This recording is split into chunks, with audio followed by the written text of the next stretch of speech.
Paragraph and nature ஒரு இயற்கையை பற்றி நம்ம பேராகிராஃபில் பார்க்க போகிறோம். ஸோ ஒரு சிம்பிளாக உங்களுக்கு லைன் கொடுத்துருக்கேன், ரெண்டு லைனில்.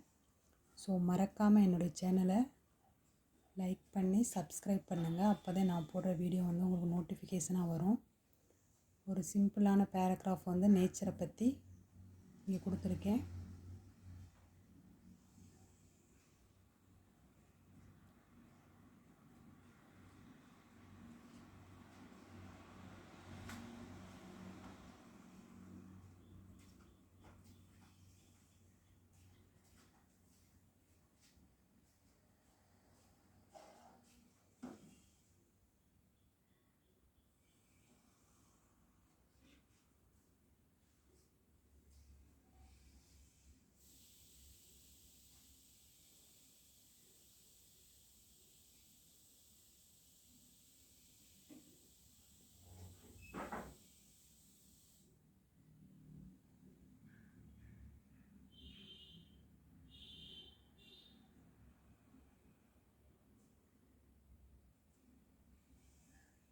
மறக்காமல் என்னுடைய சேனல் லைக் பண்ணி சப்ஸ்கிரைப் பண்ணுங்கள். அப்போ தான் நான் போடுற வீடியோ உங்களுக்கு நோட்டிஃபிகேஷனாக வரும்.